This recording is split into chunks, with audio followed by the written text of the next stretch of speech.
MyMichelleLive Entertainment Review. Roll out the red carpet. Here's Michelle.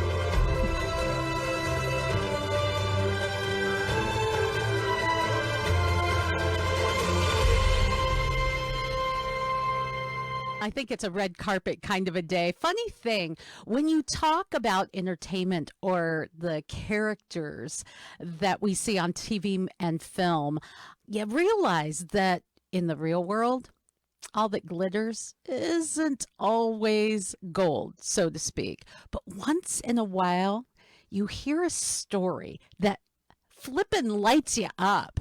You hear a story about someone that you grew up watching and knowing, even hearing in cartoon voices. When you hear that backstory, your heart just swells and you're a little inspired. Well, today, I guarantee you're going to laugh, you're going to sigh, you're going to be inspired, or I promise your money back. If you were born before the turn of the 21st century, then you absolutely have seen this man, Harvey Corman. Of course you have. I mean, Harvey Corman was everywhere as I was growing up.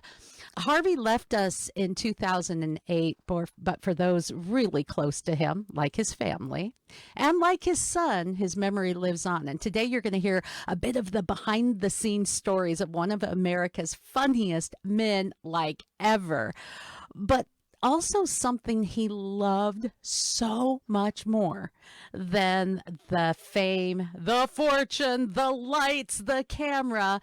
It's his son. And I want to introduce you to his son, Chris Corman. Chris, welcome. It's good to have you, my friend. Oh, my dear Michelle, I'm so thrilled to be on with you. Finally, we've been going back and forth for about, a month now? Yes, we have. But you know what's been wonderful about that is that I think I can call you my friend now. You are just a precious soul. Absolutely. I feel the same way about you, Michelle. And I'm wondering if that, too, is part of your father's legacy. We know who Harvey Corman is. Finding out a little bit more about Chris Corman, his son, you were born during the height of his fame.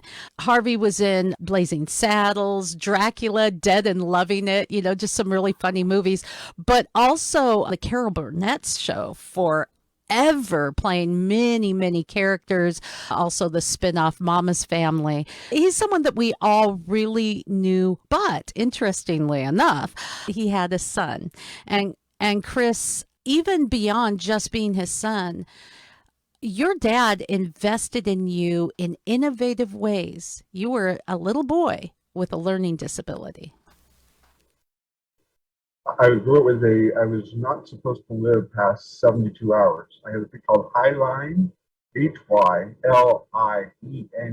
membrane disease, which is a lack of oxygen to the brain and the central nervous system. And if you didn't clear the 72-hour window, you became a blue baby.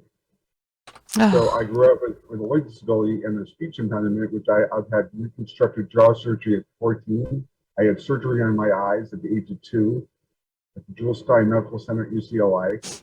I look like somewhere between Roger Rabbit and sounded like Bugs Bunny.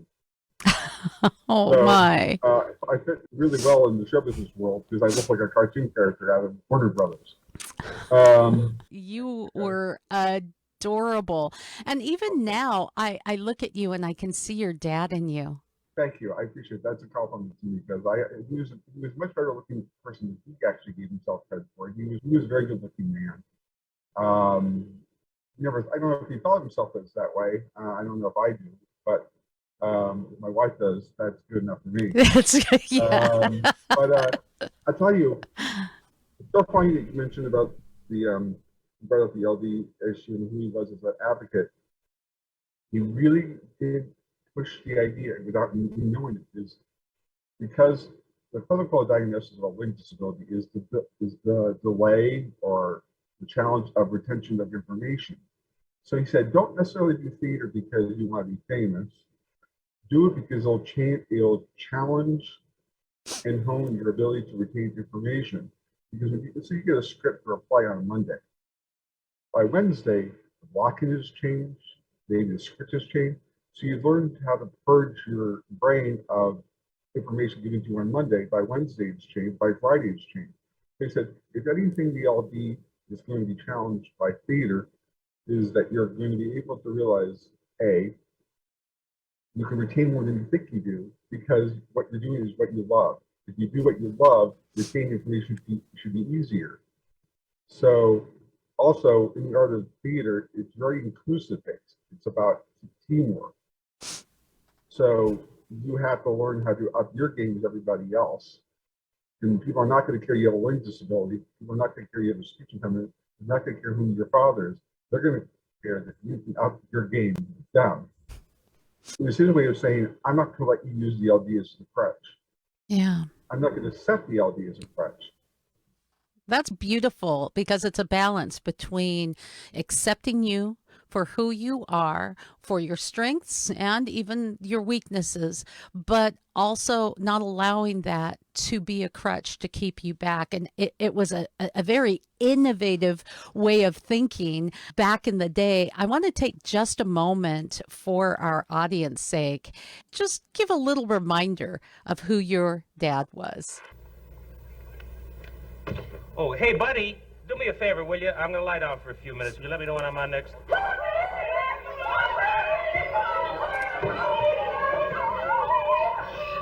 Oh, he's rested. This is from the Carol Burnett Show. I love how the audience just laughs. He's doing nothing but lying on a couch and they're laughing at him. Your dad made an investment in you. And this is amazing as you're watching, listening, or reading. Now, today it is really chic to be the spokesperson for a disability, for a disease, for disabled children, for disadvantaged people. It's cool. It's chic. And all the celebrities are doing it, right? I mean, you think of Angelina Jolie and you're thinking of little kids saving the world. But back in the day, your dad did it before it was a thing. Right. Well, here's the thing you said about that. He was the national spokesperson for what was to become the LDA, Learning Disabilities Association. Back in the 80s, it was called the Association of Special Ed Teachers. So he goes on the Tonight Show in 82 and tells Johnny Carson that I'm going to Chicago to speak at the national conference of teachers with special ed. I'm in the green room. And people look at me like, did you know your father is going to do that? I thought he was in the bathroom the whole time. I mean, geez, I mean, really. I mean, he didn't talk about it. He just did it. So, Michelle, in 2017, I went to Baltimore where I lived with my wife. At one time, I spoke at the National Conference of Special Ed Teachers, LDA. And the president of the LDA came up to me and said, you know, your father put us on the map by being our national spokesperson, by putting the face of being a parent of a child with a learning disability.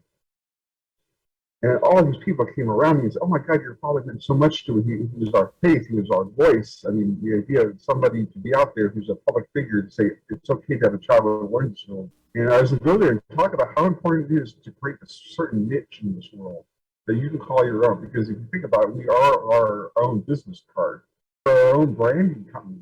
We have to articulate our brand and get it out there. And she said, well, your speech is going to be about that. I said, yes, it's going to be about finding your own place in this world. But you know, it's just my luck that my father spent a good portion of my childhood being your spokesperson. Knowing my luck, knowing who my father is, isn't it surprising that I have to follow a cross-dresser?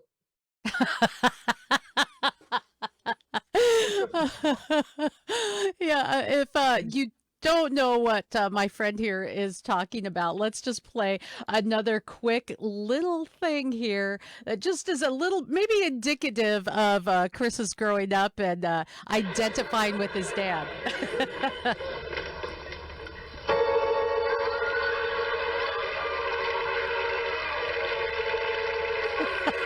Yeah, that's Chris's dad right there. Segue, Michelle. That was a great segue. I like that. You were ready for me, weren't you? Well, you know, your father wasn't like Joe's down the street. and that's true. But yet he provided, as you point out in your book, just a really beautiful life, a lot of support. And as I want to put a picture of your book up, I would like people to just get a slice of your life by reading this book. Now, there'll be a link on My Michelle Live, but your book is written almost like the Carol Burnett show, which was a variety show. There's vignettes in this show. They made you laugh. They made you think. That's what your book does as well. It is ideal for someone to just pick up and read a little vignette from your life and from your interaction and memories of your father. Oh, you actually touched on something I never thought of until you just said it. It's funny, when you said vignettes, consciously or subconsciously, I told my wife Patricia, I said, that's how I want the book to come off. I want it to come off as little vignettes.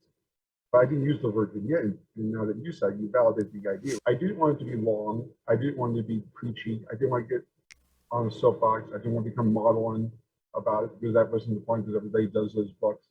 I wanted to be a measured version or interpretation of who my father was, because Carol had written her book, Tim has written her book, his book, Vicki wrote her book. Everybody has an interpretation of my father, their interpretation of my father, not my interpretation of my father. And my wife said, write a love letter to his fans. And that was my approach, write a love letter to people who would not go, oh, I didn't know that, I didn't know that. And I wanted that book to have that quality. When you say vignettes, I thought, my God, you're very astute, because that's how I was thinking about the format of the book.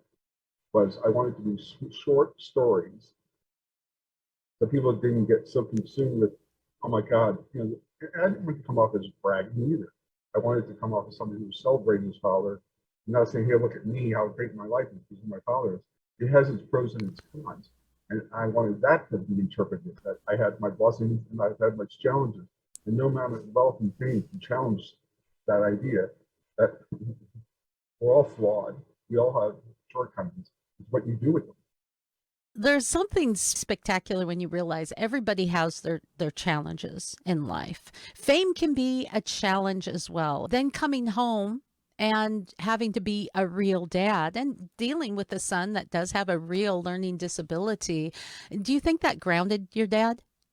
Oh, I think so. I think it did. I think you see the word art is in the word cathartic.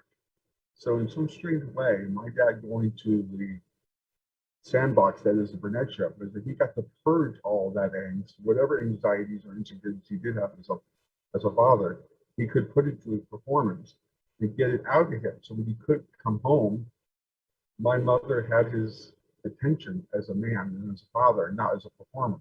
So the Burnett show was almost a cathartic purge, in a way.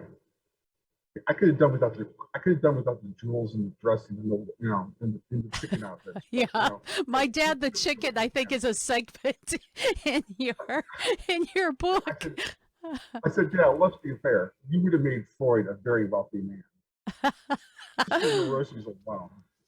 But don't you think he could have been on Freud's couch, but instead he was on my television and he really enhanced the world. So I think it was a better trade-off in the end. Okay, so setting the stage, the Carol Burnett show was from, I don't know, like 67 to 78, almost, if not 25 Emmys. And it was in a time where variety shows, that was the thing. Okay, today's niche, today everyone's doing a superhero show, right? They're everywhere. Movies, whatever. It's all superheroes. Well, back then, back in that day, in that era, it was all variety shows. There was Dean Martin, Glenn Campbell, Donnie and Marie, the Jacksons, comedian Flip Wilson. Everybody had a variety show, and the variety show was almost like a modern vaudeville variety thing where you would have comedy, you'd have skits, you'd have music.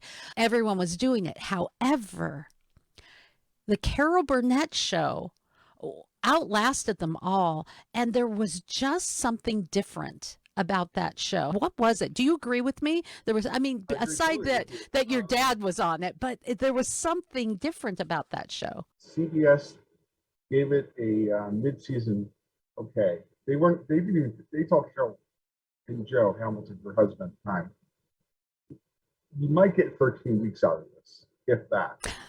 They didn't think. CBS had no faith in it because no woman had hosted. Dinah Shore did have a variety show, but it was a talk show, variety show. But no woman had hosted a variety show. Dean Martin, everybody. They said it was a man's job to host a variety show. She said, "Nope, I'm going to do it." So she came into the first rehearsal with Lyle and Vicky and my father and said, "Let's just love each other. Let's just have fun, and the audience will pick up on that. If they see a boom, I don't care." The point was, it was Vorspelt, whatever the format was. It was the sense that Vicky and Carol, my dad and Tim, they loved each other when they were together, or Lyle, and that she wanted that to come across the airway. They did 2 shows a night, so they would do an air show and a dress show. So whatever you saw on the air was an edit of 2 shows. So, but her thing was, let's just have fun. Come to the Sandbox. She had Bernadette Peters on. She had all these famous people on, but they came willing to put their ego to the side and just have fun in the Sandbox. That was Carol's show. No ego, no artifice. Just come and have fun. My father was classically trained at Goodman Theater in Chicago. He studied with Uta Hagen in the Herbert Berghaus studios. I jokingly said to my father, I said, "Dad, you have so much classical training. You have an existential crisis just saying good morning." I mean, you do a half an hour just at the ice box. I mean, the light comes on and that's it. You can't talk to you for the rest of the day. But here's the thing about most people don't understand this, and you will understand this. You're a very versatile artist yourself. He didn't approach acting as a comedian. He approached acting as an actor doing comedy. You don't play the joke, you play the reality of the moment. So his role as a comedy was this. You have to have conflict. You have to have a resolution. You have to have a plot. It always have to be based on believability. Whether you're doing farce or satire, you play the truth. You don't play the joke. You don't play the absurdity of the joke. You play the truth. And that's how he always approached sketch comedy or acting in movies or television. Play the truth. The absurdity and the humor will take care of itself. But if you indicate with your face, "I'm doing stupid stuff here," it draws away from the writer's intent. Isn't it about us learning to laugh at ourselves, finding humor in the day, becoming relatable? Something else that was very apparent in the Carol Burnett show, in a lot of the skits with your father, Harvey Corman and Tim Conway, was the breaking of that fourth wall. And theater, that fourth wall is you're watching like on television. You can't reach out and touch the audience. It's like you're a voyeur, just kind of watching a scene somewhere. But somehow they would break through that fourth wall and you were part of it. Sometimes it was because they were so genuine. You could see them trying to hold back the laughter because that's what they were doing. They were having fun. We were just invited to come along for the ride. Right. There is one, I would say, in particular that might be one of the most famous scenes, and it's this one, the dentist scene. Really hurts. Dr. Kiefer will be with you in a minute. Dr. Kiefer, what happened to Dr. Burmar? Oh, he's out of town. He's breaking in a new partner, his son-in-law. Doesn't hurt that much. You won't find another dentist on a Sunday. Yeah, I guess you're right. Enter this dentist. Why, C's. C's? Yeah, see, in dental school, in filling and pulling, I only got C's. That was just kind of an average grade. I got A's in cleaning, though. You want me to clean it for you? Well, it's... Well, let's just have an old look at that here. Excuse me a minute. Just, let's see now. Sorry. Yep. Oh, on second thought, I don't think I will take a look at it. Well, now what? Well, my mother gave me these for graduation. Well, so what? Well, you're going to get them all icky.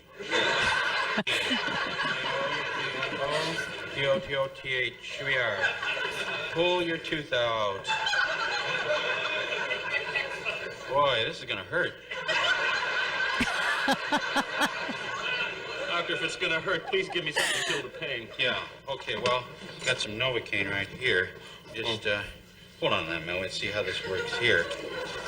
Okay, Novocaine. Here we are, Novocaine. Take a firm hold of the hypodermic needle, right.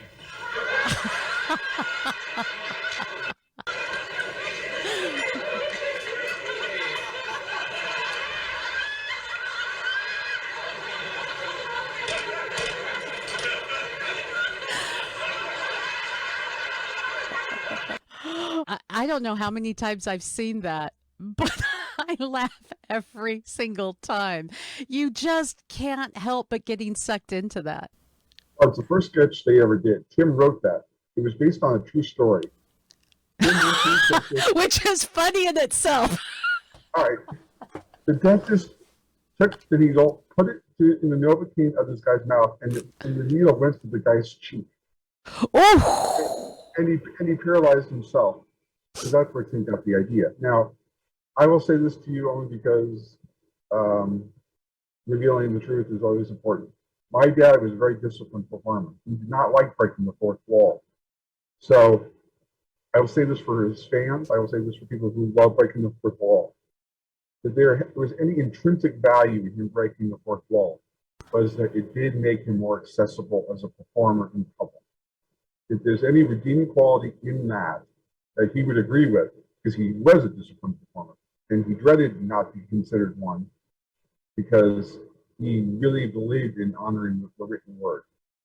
He said, I tell this people on my Harvey Corman page on Facebook, the only thing I'll say is it did make him more relatable in everyday life with his public. They made him more accessible as a human being. That it wasn't Harvey Corman, this Shakespearean actor from Innovator, acting like he's above it all. It wasn't masterpiece theater, but it was the masterpiece theater of variety shows. Because my father always viewed every vignette, if you use the word eloquently, or sketch he did, was everything was a little play. It had to have conflict, it had to have resolution, it had to have plot, it had to have character. Sure. It was believable, whether it was farce or satire. But you realize when he and Tim toured in the country together, my dad toured with him from the age of 70 to 80. He did 70 dates a year. Wow. One thing people said to him is, we sense who you were by your laugh. Your laugh had a loving, warm feeling. And that's something my wife said. She said, I could always tell your dad was having a good time, he was laughing. But his laugh was so warm that you couldn't help but fall in love with him. And my wife said that. It's like, he had that quality. And I think, well, if he's like that, I wonder what his son is like. Well, I will say you have a warm, loving heart, and that doesn't just come by accident. There's a lot of nurture that's in it. And while your dad may have been classically trained and had been in his own right a very talented actor, having left this earth, his legacy is laughter and bringing joy. You can watch a very well done movie and you walk away and that was a well done movie, but laughter I think lingers on in you. I'm interested in what your favorite on-screen moment may be. To one that will bore your listeners and humble me a little bit. There's a scene in Anxiety where this patient, Zachary Cartwright, comes into Mel's character's office, and my dad is one of the head henchman doctors with Forrest Leachman. And it's a werewolf scene. And my dad puts his teeth in his mouth, and he ends up trying to scare this patient and making him think that he sees vampires and werewolves.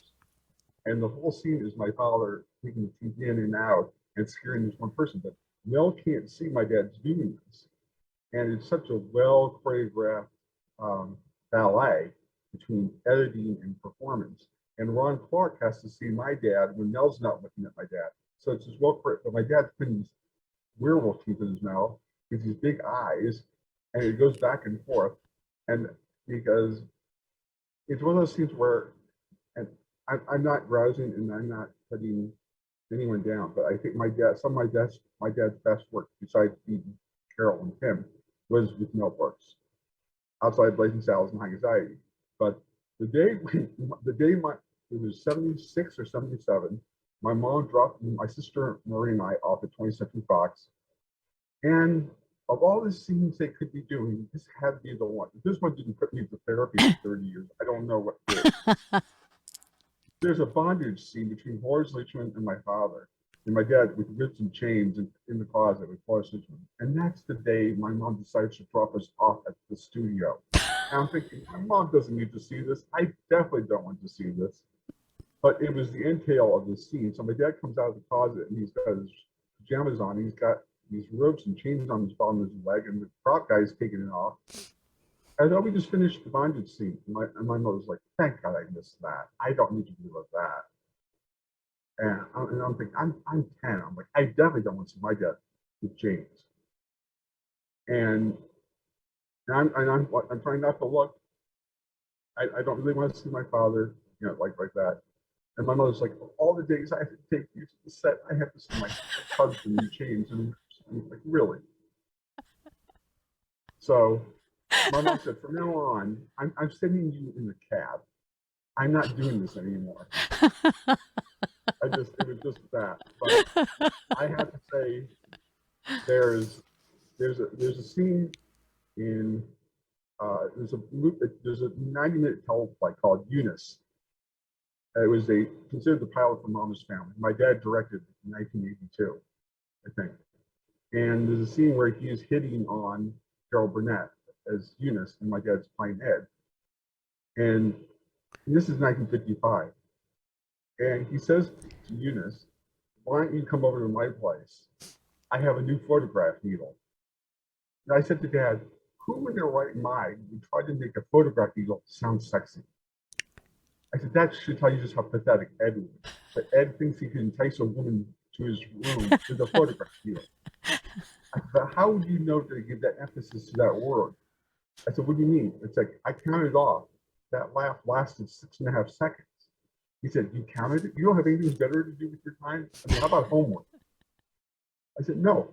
I studied everything you did.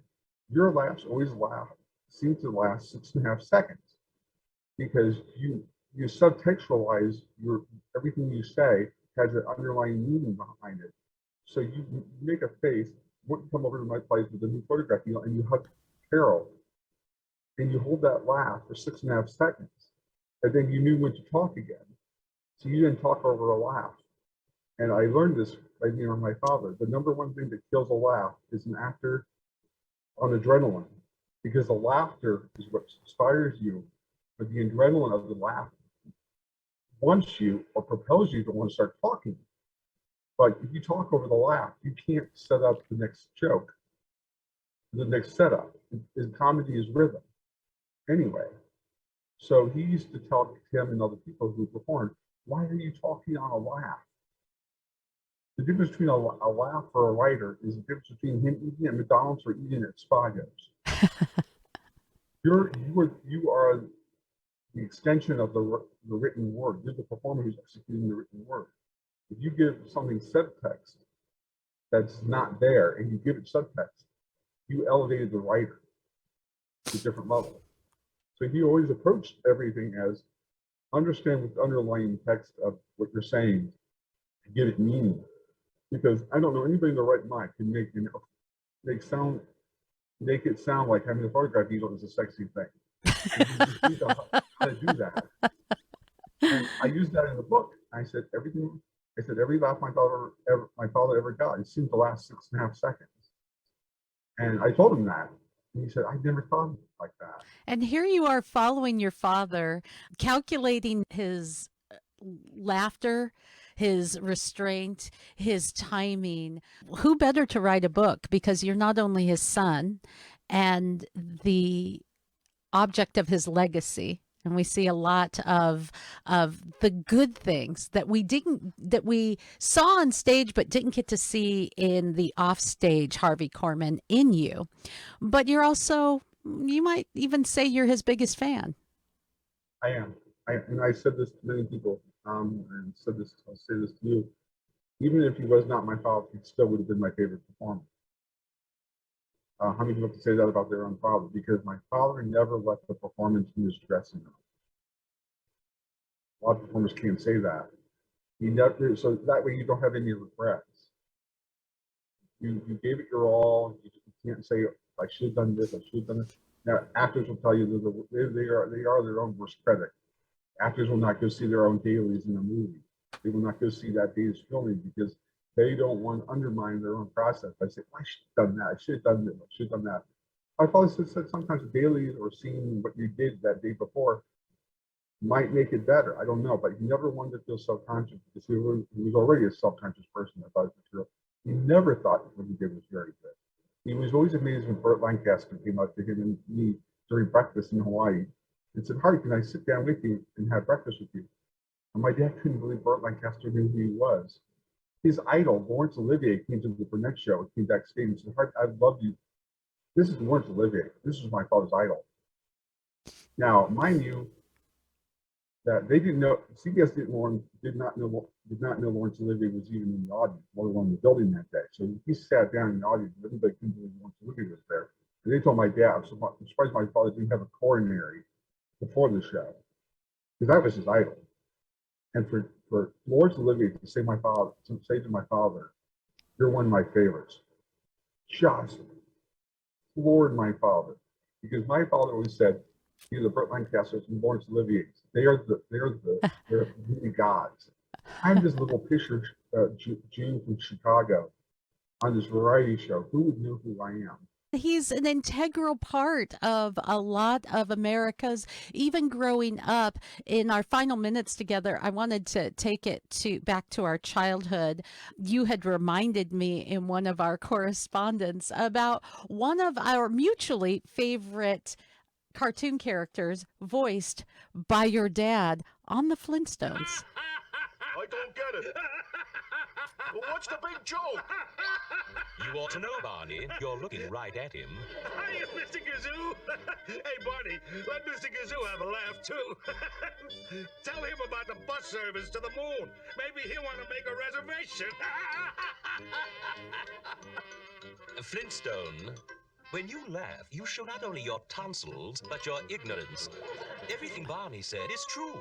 In fact, We'll just stop it there for a moment because I could just watch it like it's Saturday morning cartoons. I remember, for those of you who remember back in the day when cartoons weren't there every day at the touch of a button, Saturday morning was special, and Harvey Corman was there as well. Yes, it's funny. It's weird that people put Gazoo in such a high regard in the show because you have to remember he only did 13 episodes total. But he is the only actor in the history of show business who is technically affiliated with every Flintstone product. He's in the cereal commercial. He's in the video game Flintstone Bowling. He plays Wilma's father in Viva Rock Vegas. He plays the Dick the Bird in the first movie. He did 4 voices in The Man Called Flintstone.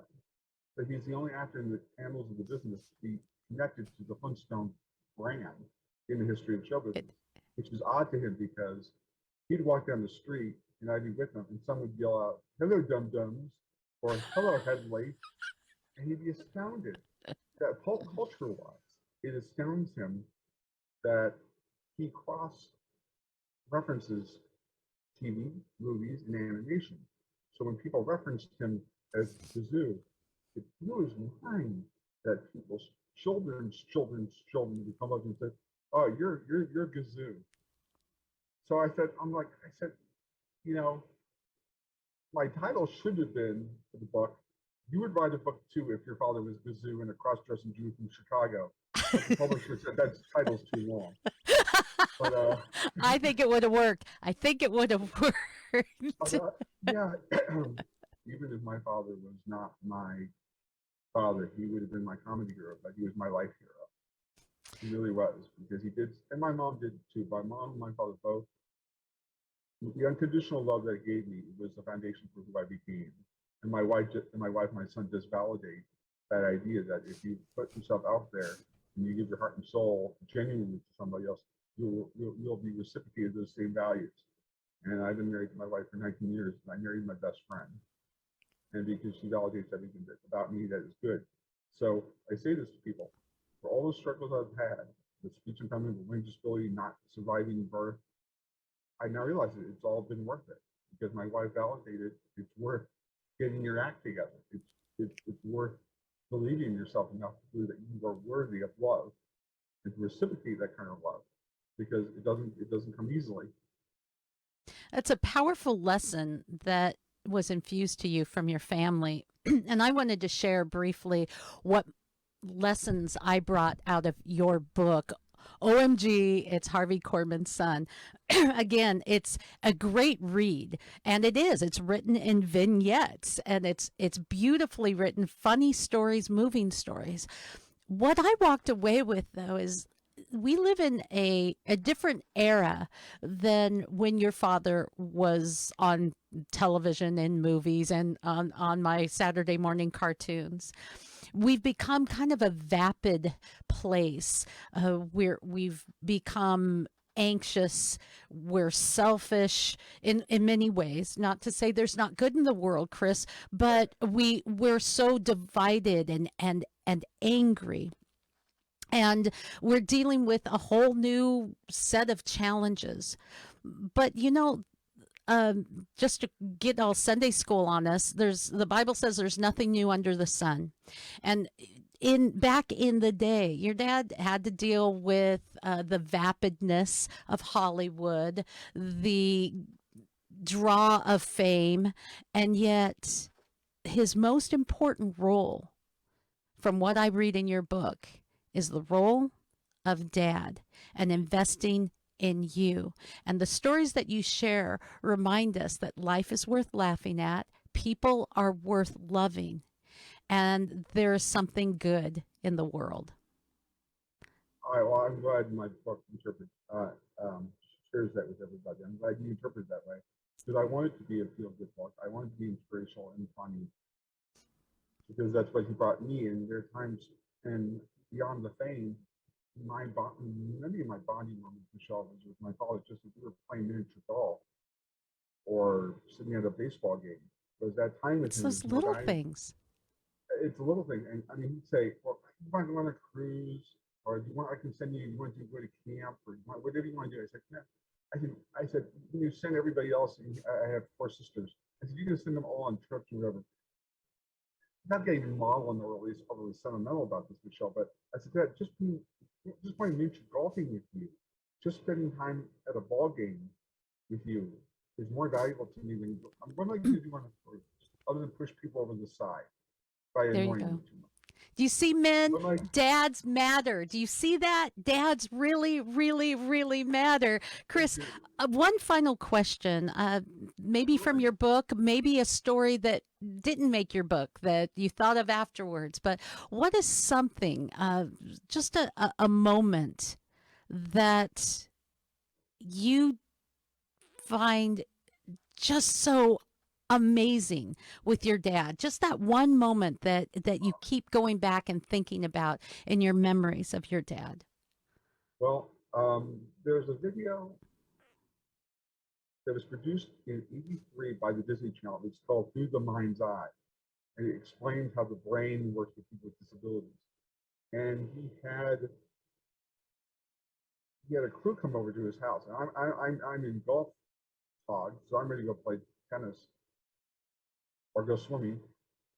And I see crew members walk into his house with cameras and lights. I said, what the hell are you doing? I said, we're going to do a video through the mind's eye. I said, why? I said, because I'm a parent of a child with a learning disability. It's like, my life not to be about a learning disability once in a day. It doesn't have to be about that. I said, well, Disney Channel asked me to do it. You know the Disney children. I grew up with Sharon One Disney, Walt's daughter. I grew up with the grandchildren. I said, well, that has something to do with this. I said, can I have it go without? Can I go a day without having my life be about learning my learning disability? I said, if I'm a public eye, I feel obligated to say these are the issues that we need to talk about. I said, well, you can do it then. I said, no, you do it with me. He said, no, you can do it because I don't. I mean, I went a slight overbite, not too much. Most of the surgeons took care of that, but I had a little bit of acne, and I was 15 or 16 years old, 15, and I really didn't want to say, hey, look at me, look how different I am. And My dad said, it's a part of being who you are. You're the poster child of what is good about having a learning disability. I thought, oh God, I could be a poster child for this too. Isn't it enough that I'm just, I would do the golf tournament? Just do it with me. It's the most widely used video to explain learning disabilities in this country. And I had more people say to me, including the LDE conference, including all the years I did the golf tournament, people said to me, thank you, Chris, for doing that video through the mind's eye with your father. He celebrated disability as a blessing and not a blight. That it inspired us to celebrate our children as a person, not a poster child for a social cause, but celebrate the individual. And I said, what a blessing it must have been to have a father like that who celebrated disability like that and celebrated who you are. Absolutely. And so the hindsight was, oh God, I wouldn't go a day without having to worry about LD or it being an issue. He said, it comes with being who you are. It's a part of who you are, whether you like it or not. And I know, because being my son at times is debilitating to your social development.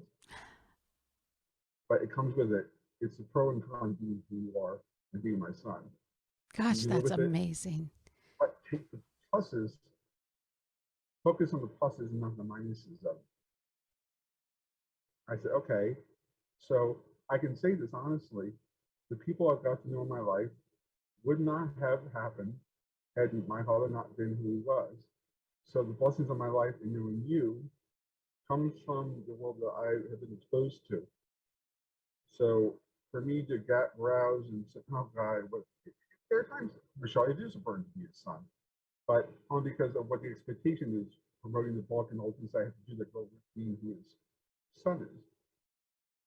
But the pluses are far more special than the minuses. And I have to remind myself of that. My wife reminds me of that. Yes, it's a blessing. Yes, times it's a curse. But look what you get to do. Look what you've got to achieve in your life because of. So, and again, if I not been in the situation I am now, I would not have gotten to meet you. So you're the blessing in my life, and I get to know. And so my new friend, Chris Corman, and what a beautiful story, reminding us that each one of us may have challenges, and whatever they are, your dad taught us all how to celebrate life.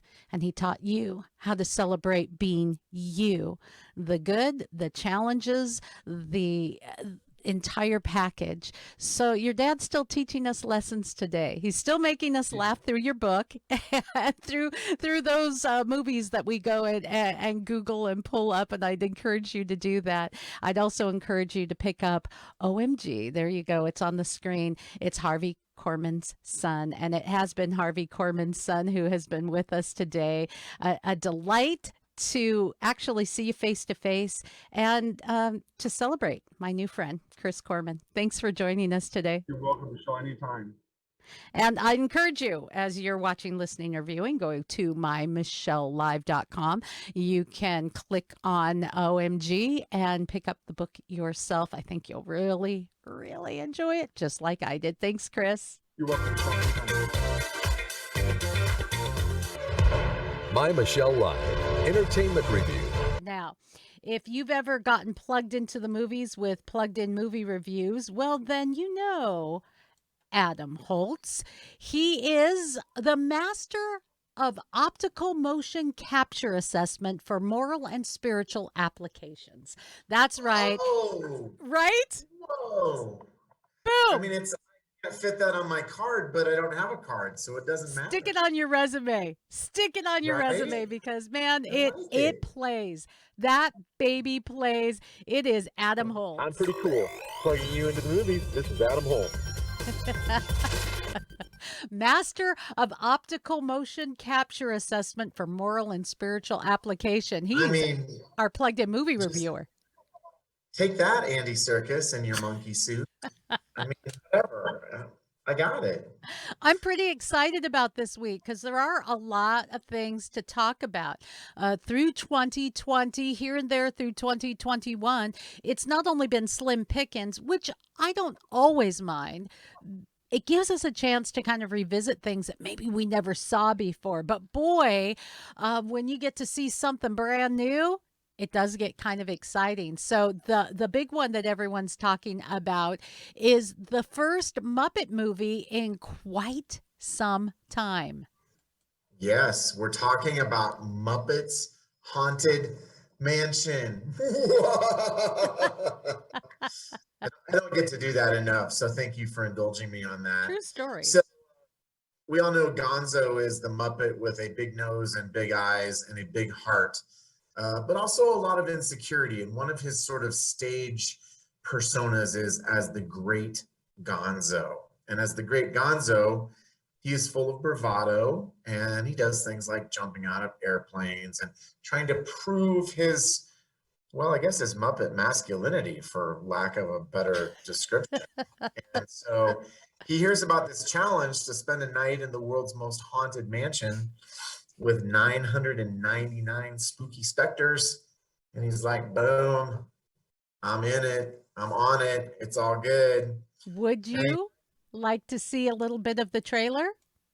Yes, I think that would be helpful. I think that's well called for. Let's Yes. Welcome to the home of fear and fright, where not all guests survive the night.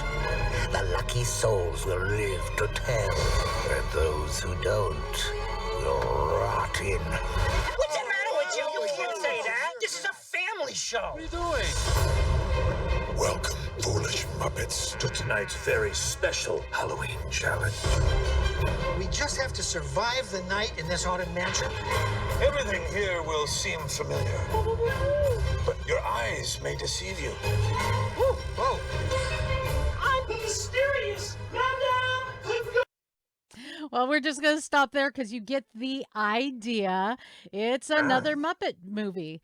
And you may have remembered the Haunted Mansion from your trips to Disneyland. There have been a couple of movies. I think Eddie Murphy starred in one in the 90s, if I want to say. Ooh, I blocked that out, deleted that file completely. So that's So another iteration. So I'm interested. Does it live up to Muppet Mania? And well, when you're dealing with the supernatural, there can be some elements that parents might want to know about.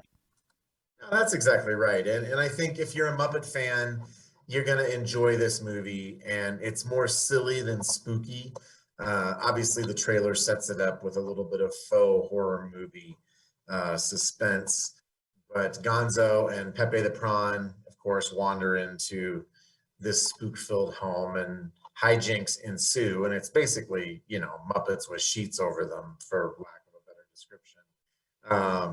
I don't think anybody's going to be like psychologically wounded by scary Muppets. This is it's Muppet fun. If you enjoy the Muppets and have in the past, you're going to enjoy this. But I think you're right to point out, Michelle, that even with something really lighthearted like this, when we take a spiritual premise and sort of turn it into a joke, I don't think that means we don't have to drop the 10,000-pound sledge on it, but I think it's worth talking about, right? Because Scripture has significant things to say about the spiritual world and spiritual reality. And when we minimize it by making it a joke, we may be internalizing a message there without realizing it that says this stuff either isn't real, it's make-believe, or it's funny, when we know that that's not the case. And so I think that you'll have people who are listening and watching today who think, it's not my cup of tea, I'm just going to go watch the Muppet movie again. Or even a Muppet Christmas Carol, for that matter.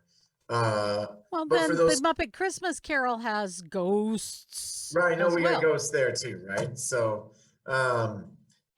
But And many that's families, where parents have to make their own choices with exactly, how are you going to handle things? Because right. there's a reality out there of people who, delve into this, maybe take it seriously. Halloween is indeed around us, and it is sometimes hard for kids to Right. be the ones that have to sit home when everyone else is having the fun. How do you be in the world but not of it? I guess that's something you have to figure out for yourself. Yeah, and I think this one offers an opportunity for a teachable moment. I think that you could watch this movie and say, okay, what are the spiritual ideas here? How are they depicted? And what do we know from scripture to be real? And maybe your children are familiar with those passages. Ephesians 5 and 6, Ephesians 6 has to deal with that especially. But maybe it's an opportunity to talk about spiritual issues that you've never talked about before, just to frame it in the context of this is an important conversation, even if this particular piece of entertainment mostly uses it as a pretty innocent jumping off point for familiar characters doing funny things. So schedule some time to talk afterward if you decide to watch it as a family.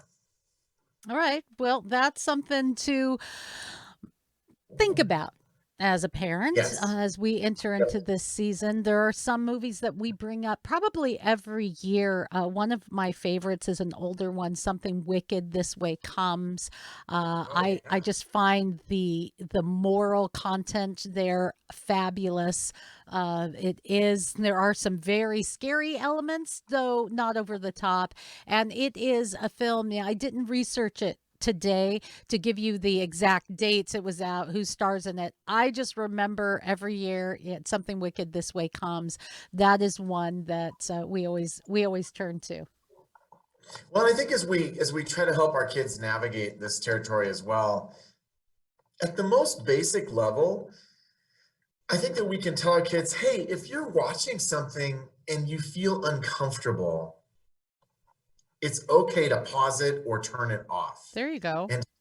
And to step back and just say, why am I uncomfortable with this? And now I may be in the minority here because I'm going to take a little bit of a swipe at something that I know a lot of people like, but I am not a fan of The Nightmare Before Christmas. There's something to me creepy about what Tim Burton does. So that would be a movie that for me personally, About just about everything as an Tim adult, Burton does. I'm not gonna lie, well, right? that's right. And so I get it. It's very imaginative. It takes familiar ideas and kind of reframes them somewhere between Halloween and Christmas, but it's not how I want to spend my time. And so I think it's also okay for families to say, I know everybody else is watching X, Y, or Z, but we're going to do something else. And that's a totally valid choice too.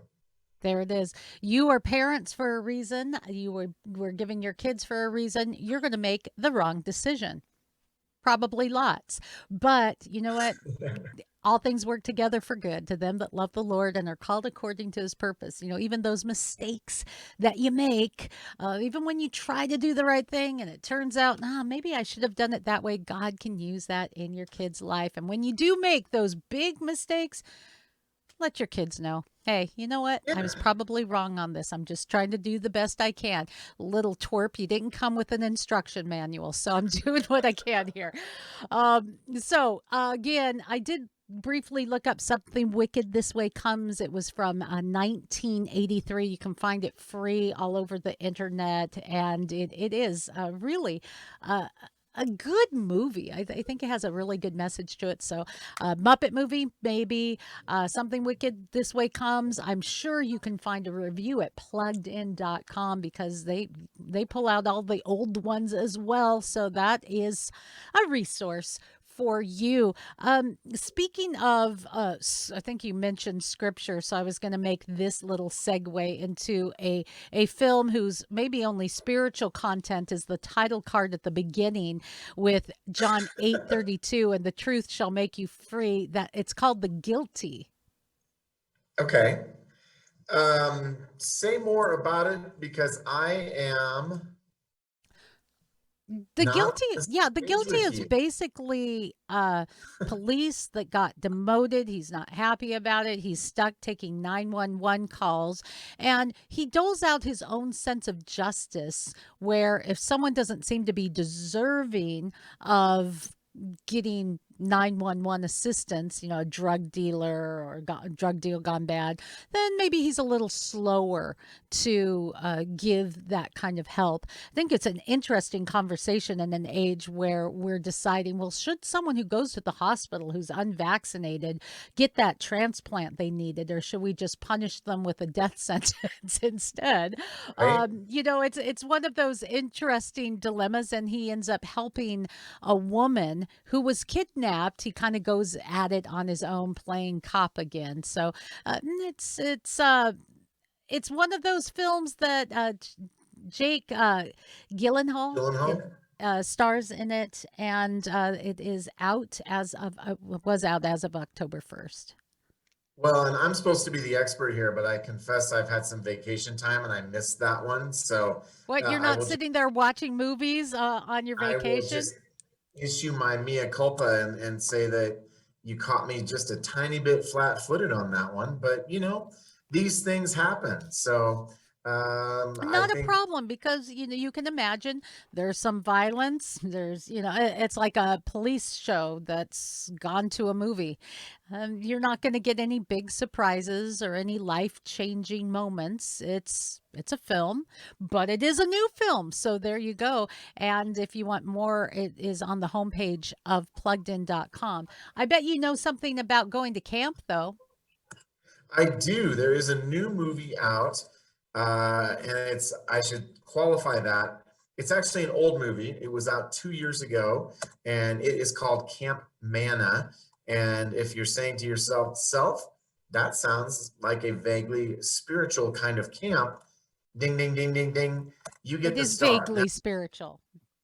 Exactly. So this is a movie that came out 2 years ago in theaters and is just this week out on DVD and streaming. It is a little bit of an odd kettle of fish on multiple levels. So it's done by two Christian guys who wanted to sort of do a lighthearted, satirical send-up of Christian summer camp. So that's our first layer. The second layer is it's a retro 1980s film. So imagine a slightly Christian version of Meatballs and you're in the neighborhood, right? And then the third element that I kind of love, and I kind of have to laugh a little bit, Gary Busey. I mean, whenever Gary Busey shows up, you're going to have some moments, right? Because Gary Busey is, well, he's pretty entertaining, sometimes unintentionally. So this is just a pretty lighthearted movie about camp, and we have one camp counselor who's kind of holier than thou. We have another one who's very earnest, and we have a kid who lost both of his parents while being baptized. I mean, that's the kind of humor we're getting. And he's not a believer, and he doesn't really think much of God, but his new parents that now are guardians of him have sent him to summer camp, and he's just got questions about God. And so he sees some people that reinforce his sense that Christians are morons, and he sees some other people who seem to have pretty integrated faith lives that make him think, maybe this is worth considering. And movies like this tend to set you up for an altar call experience at the end where somebody comes to know Jesus. But this doesn't. It just leaves you thinking. It just leaves you thinking. How about we look at the trailer real quick? That sounds great. Aren't you so excited, Ian? It's a phenomenal place to get a leg up on friend making. Phenomenal! I'm sure it is. Who's prepared to make this the best week in the annals of Mana history?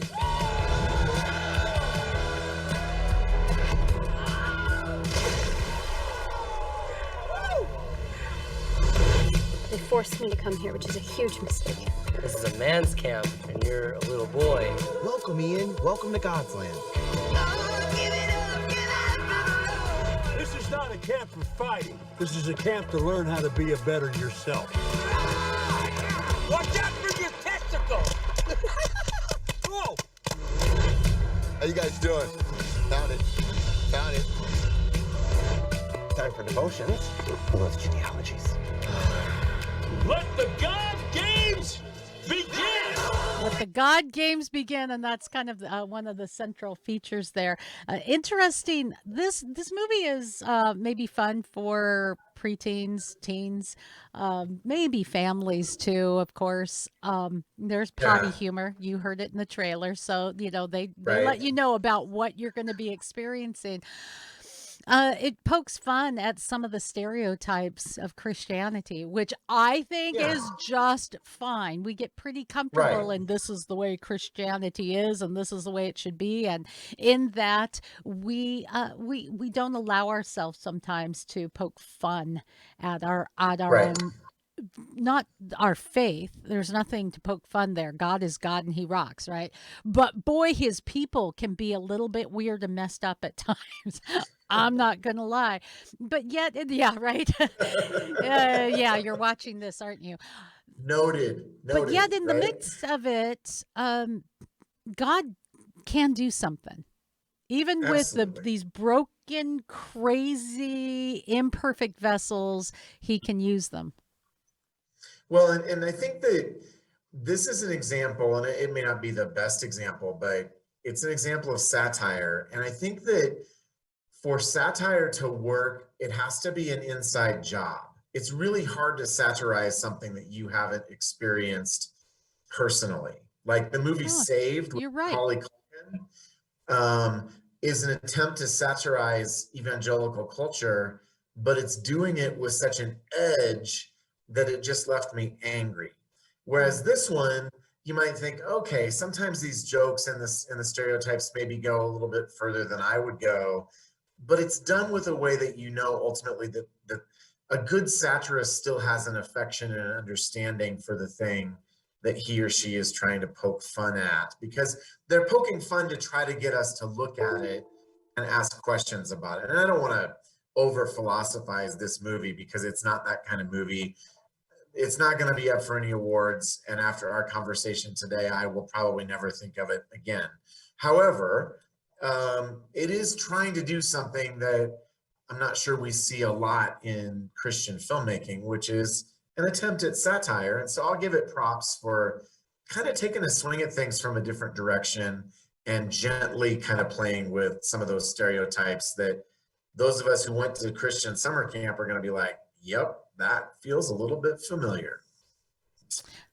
Well, I think that growing up, going to summer camp since, gosh, I was probably too young to go to summer camp just so that my mom could get me the heck out of the house.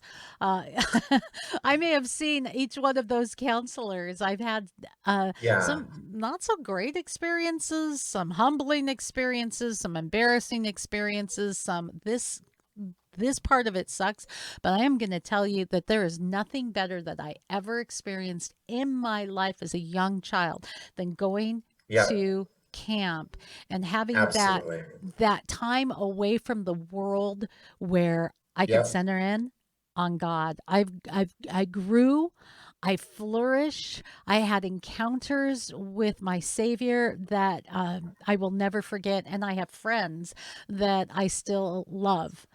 Summer camp, you got to do it. Up here, Lakeside Bible Camp, that's the place to go. And then there's a lot of other great places too. Where did you go to camp?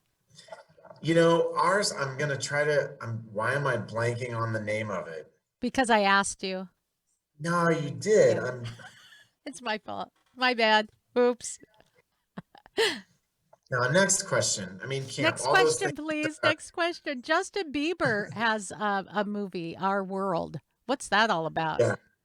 Well, you know, if you are a multimedia star like Justin Bieber is, and you and I, every so often you want to just let people in on your life. And so we've seen 2 or 3 of these sort of, they're kind of documentaries. They're kind of part concert movie, part, you know, give somebody an inside glimpse. And this one, of course, is the first one he's done since he got married to Haley Bieber, Haley Baldwin originally. And so it has a different feel because it's trying to capture not just Justin's life, but his life with his wife. And so we get, behind the scenes, what's it like with Justin and Haley, and then we get concert footage, and then we get more behind the scenes stuff. So it's totally catnip for the fans, right? Okay,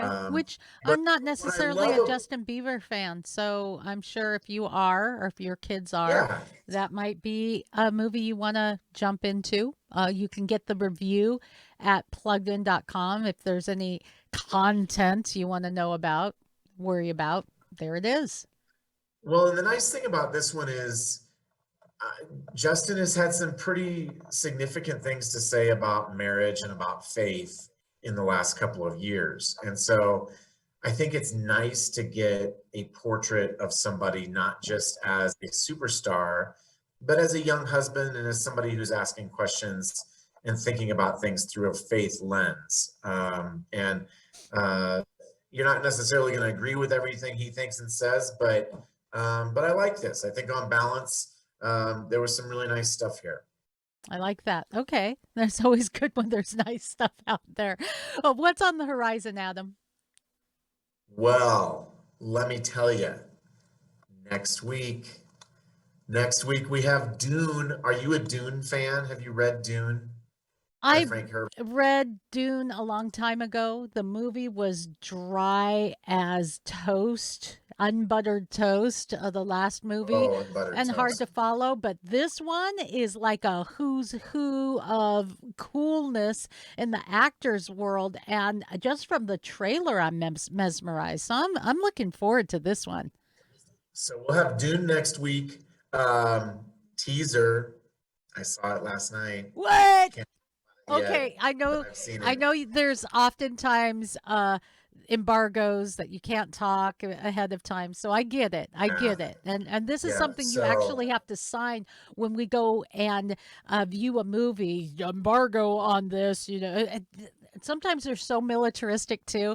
If you've ever been to one, they'll take your cell phone sometimes. I've been to one where they patted you down for the love of chocolate, really. But we will be talking about Dune next week. I'm sure you can let me know though if it was or a. Oh, I loved it. I recently reread the book, and I'm not going to say much more than that. I will say I think I can say this, and if I had done my homework, I would have known this. It only gets about between a third and a halfway through the book. So it is not the entire book, and there's going to be at least one, maybe two more movies, assuming it does well, and it's going to have to do well because the special effects are amazing. The thing had to have cost $200 million. So yeah, it's like the budget of a medium-sized country for this film. Yeah. So we'll talk about Dune. Dune. And we'll talk about Ron's Gone Wrong, which is a new animated movie that comes out next week as well. So those are our big things for next week. All right. We will be hanging on till next week. Adam Holtz is more than just a movie reviewer. If you really were to be honest, we call him a master of optical motion capture assessment for moral and spiritual application. And on top of it, he's pretty cool. Plugging you into the movies, this is Adam Holmes. Thanks, Adam, and thank you for being part of it.